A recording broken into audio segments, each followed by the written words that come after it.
नमस्कार, मैं डॉक्टर विकास शर्मा हूँ। मैं एक स्किन स्पेशलिस्ट और हेयर ट्रांसप्लांट सर्जन हूँ डर्मा वन क्लिनिक में। आज इस वीडियो में हम बात करने वाले हैं स्केबीज़ के बारे में। हम बात करेंगे कि स्केबीज़ क्या होती है, ये कैसे होती है, इसके क्या क्या लक्षण होते हैं, इसके इलाज में कौन कौन सी दवाइयाँ या मेडिसिन इस्तेमाल होती हैं और इसको कैसे ठीक किया जा सकता है। स्केबीज़ खुजली होने का एक बहुत ही इम्पॉर्टेंट और कॉमन कारण है और ये एक ट्रीटेबल कॉज है। इसे आराम से सिंपल दवाइयों के द्वारा ठीक किया जा सकता है। आज इस वीडियो में हम स्केबीज़ के बारे में आपको पूरी जानकारी देने की कोशिश करेंगे। सबसे पहले जानने की कोशिश करते हैं कि स्केबीज़ क्या होती है। स्केबीज़ एक इन्फेक्शन है, एक स्किन इन्फेक्शन है जो कि सारकोप्टिस स्केबाई नाम की एक माइट के द्वारा होता है। ये माइट एक इंसान से दूसरे इंसान में जा सकती है क्लोज कॉन्टैक्ट के द्वारा या फिर कुछ कपड़े या बेड आइटम्स को शेयर करने के द्वारा। अब हम जानने की कोशिश करते हैं कि स्केबीज़ के लक्षण क्या होते हैं। स्केबीज़ के लक्षण बहुत यूनिक होते हैं, डॉक्टर्स इसे देखते ही पहचान सकते हैं बहुत आराम से। तो स्केबीज़ में आमतौर पर जो निशान नज़र आते हैं वो कुछ दानों के प्रकार में हो सकते हैं जिनमें बहुत ज़्यादा खुजली होती है, या फिर कुछ लाइन जैसे दाने भी हो सकते हैं, ख़ासतौर पर आपकी उंगलियों के बीच में। इसके अलावा कई जगह खरोंचने के निशान भी होते हैं क्योंकि इसमें बहुत ज़्यादा खुजली होती है। खुजली इसमें मेनली रात के समय ज़्यादा होती है क्योंकि उसमें पेशेंट का ध्यान खुजली पर ज़्यादा जाता है। दिन के समय क्योंकि काम वगैरह में व्यस्तता के कारण खुजली पर ध्यान ज़्यादा नहीं जाता है, तो इसलिए रात के समय ज़्यादा खुजली होती है।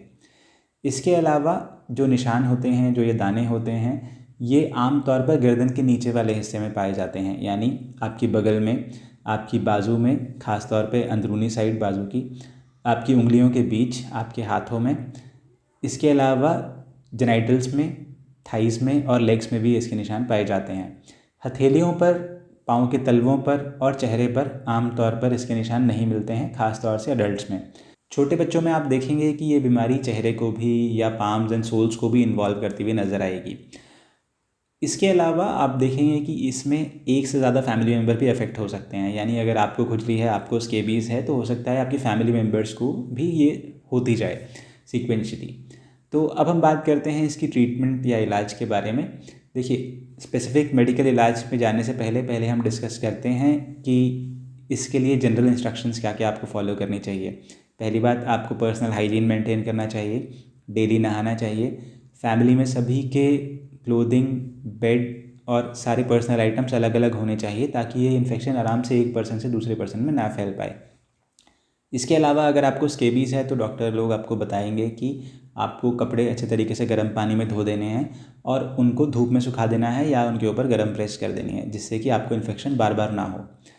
अब हम बात करते हैं स्पेसिफिक ट्रीटमेंट की। स्पेसिफिक दवाइयों के बारे में जानने से पहले आपका ये जानना ज़रूरी है कि आमतौर पर ट्रीटमेंट फैमिली मेम्बर्स को एक साथ दी जानी चाहिए। जितने भी अफेक्टेड फैमिली मेम्बर्स हैं उन सभी को ट्रीटमेंट एक समय पर दी जानी चाहिए, वरना एक पर्सन से दूसरे पर्सन में इन्फेक्शन दोबारा दोबारा होने के चांसेस रहते हैं।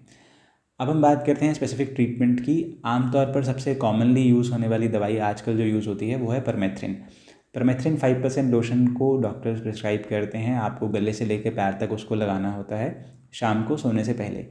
रात भर उसको लगा रहने देना चाहिए। उसके बाद सुबह उसको वॉश कर देना चाहिए, जैसे आप नॉर्मल सुबह वॉश करते हैं साबुन और पानी से। इसको यूजुअली 2 बार लगाने के लिए कहा जाता है। जैसे आपने अगर आज एक बार लगाया तो 7 दिन बाद आपको एक बार और लगाने के लिए कहा जाएगा। और जैसा कि मैंने कहा, फैमिली मेम्बर्स को भी सेम डे ही उसी ट्रीटमेंट को करना चाहिए। इसके अलावा कुछ एक दवाइयाँ और भी होती हैं, जैसे क्रोटामिल्टॉन, जो कि बच्चों में पहले प्रेफर की जाती थी, लेकिन आजकल सबसे कॉमनली परमेथ्रिन ही यूज़ होती है। उसके अलावा कुछ और एक दवाइयाँ भी होती हैं, बट उनके साइड इफ़ेक्ट्स कुछ ज़्यादा होने के कारण आजकल उनका इस्तेमाल बंद हो गया है। कुछ लोगों में परमेथ्रिन से इफ़ेक्ट आने की संभावना कम होती है, जैसे जिनके जेनाइटल्स में बहुत ज़्यादा निशान हैं। उन सिचुएशंस में कभी कभी खाने की दवाइयाँ भी दी जाती हैं, जैसे आइवरमेक्टिन। इसकी डोज़ आपके बॉडी वेट के अकॉर्डिंग होती है, तो इसका आमतौर पर आपको एक डोज़ लेने के लिए बोला जाता है शुरुआत में, और करीब 15 दिन बाद आपको एक और डोज़ लेने के लिए बोला जाता है। बच्चों में कभी कभी, जैसे मैंने बताया, कि चेहरे और हथेली और पाँव के तलवों पर भी ये इन्फेक्शन हो सकता है, तो अगर आपके डॉक्टर सलाह दें तो आपको उस एरियाज़ में भी ये दवाई लगानी पड़ सकती हैं। इस वीडियो में मैंने आपको सभी मेडिकल इलाज के बारे में बताने की कोशिश करी है स्केबीज़ के, पर इन सभी दवाइयों के कुछ साइड इफ़ेक्ट्स हो सकते हैं, तो आपको अपने डॉक्टर से पूछे बिना इन दवाइयों का इस्तेमाल नहीं करना चाहिए। अपने डॉक्टर की सलाह से ही स्केबीज़ की डायग्नोसिस होने के बाद ही इसका इलाज करें। बच्चों में ख़ास तौर पर ध्यान रखें कि दवाई मुंह के अंदर ना जाए, क्योंकि ये दवाइयों के कुछ साइड इफ़ेक्ट्स भी होते हैं। इस वीडियो में मैंने स्केबीज़ के बारे में आपको सभी जानकारी देने की कोशिश की है। इसके बावजूद यदि आपके कुछ सवाल हो तो आप कमेंट सेक्शन में मुझसे पूछ सकते हैं। Please subscribe to our channel, and for more such videos and information, please click on the bell icon. You can also follow us on Facebook, Twitter and Instagram.